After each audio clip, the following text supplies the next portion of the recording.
Hey, welcome back to New Day. Our next guest is on a mission to bring back civility to our deeply divided country. And it starts with an important conversation. Jillian Youngblood is the CEO of the nonprofit and nonpartisan organization Civic. Jillian, welcome to our show. Thanks so much for having me. I think the key component there is that nonpartisanship that's very important. But you are very dedicated to this issue, and you have a very interesting event coming up first. But before we get to that, tell us what Civic Genius is all about. Yeah, so as you said, Civic Genius is a nonpartisan, nonprofit organization, and we are dedicated to overcoming political polarization. It's going great, as you can see. So we run a program where people from across the political spectrum come together for an entire day, and they work through coming up with policy solutions to some really tricky public policy issues. So it's incredible to see how people who may not have anything in common politically can really cooperate and collaborate and find consensus on issues where Congress maybe has not found any solutions yet. And, you know, the first part of that is talking, just giving people some time and space where they can talk to each other as humans who are complex and have nuanced views. And that's really what America Talks is all about. I love that. How did you get involved in doing this? Did the way you grew up kind of influence this togetherness that you seek?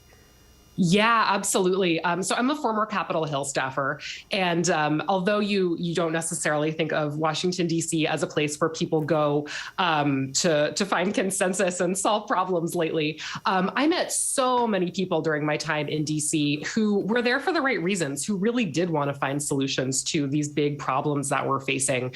And that wasn't really a surprise to me because I grew up in a really conservative community in the South. I spent most of my career in New York City and in DC. And it was just always very obvious to me that if these two different worlds could find an opportunity to just talk to each other and understand their other perspectives a little bit better, that we could really get somewhere. And, you know, I always talk about my dad, whose politics are very different than mine. Yeah. And we used to have these real screaming fights where like we would just go at it. My sister, who is wiser than all of us, would just leave the room.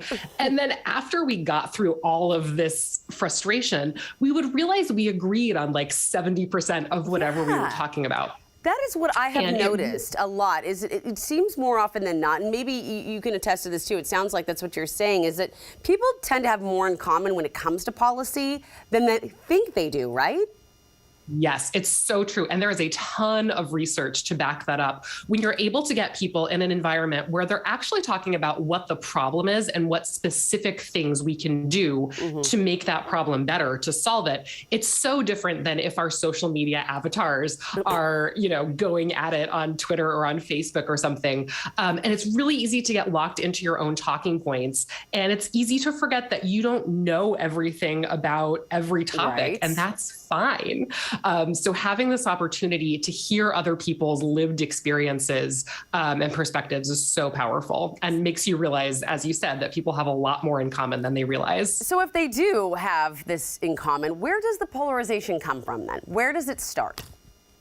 Yeah, it's a great question. And there's not total agreement among experts on the answer to that question. I think we can certainly say that social media has had a lot to do with this. So we know that social media algorithms prioritize more extreme content. So we end up hearing from people who are really on the poles of an issue, and we hear less from people who are maybe saying kind of more nuanced, moderate, reasonable things in the middle of those two poles.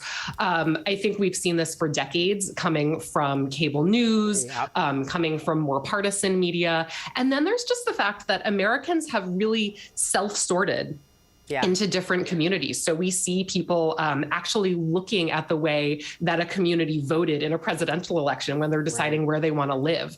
And this is something that's been going on for decades. There's a great book about it called The Big Sort. And it just means that you're less likely to run into someone who thinks differently than you at the grocery store or at church or just in your normal everyday life. I gotta say, it's really fascinating. And speaking of cable news, I don't even watch cable news in the United States anymore because of some of the things that happen and go on. But, you know, most people do recognize that there's this unhealthy division in our country, but nobody's really doing anything about it. So tell me about America Talks and how people can participate. Yeah, so America Talks is the easiest way to start pushing back on some of this polarization. So whether you just want to talk to someone who thinks differently than you, whether you want to get involved in solving some of these problems and you want to take some kind of political action, America Talks is just an easy door to walk into. So it's online. You can do this from the comfort of your couch. There are two great opportunities to participate coming up. So the first one is tomorrow, Thursday, and that is at 5 p.m. Pacific. If you can't make it on Thursday, you can drop in on Saturday at 10 a.m. Pacific, and you'll just join this online room. It's a different platform than Zoom, but works basically the same way. You'll see a live stream where we welcome everybody and kind of explain what the event is about. And then our algorithm, based on some questions that you answered, will put you in a conversation with somebody else who thinks differently than you. And a cool twist this year is it can either be a one-on-one conversation or you can decide you want to be in a small group conversation. This is fascinating. Thank you so much for talking to us, for sharing it, for dedicating your life to this. We really appreciate it. And America Talks runs this Thursday and Saturday, and you still have time to register. Just text the word TALKS to 206-448-4545, and we'll send you a link. I feel compelled myself to get involved. We all really should try to start this conversation again. All right, my friends, thank you so much for spending time with us today. You can check our website for more content. You can always send us an email, share your thoughts, and remember to go out and enjoy your new day. We'll see you next time.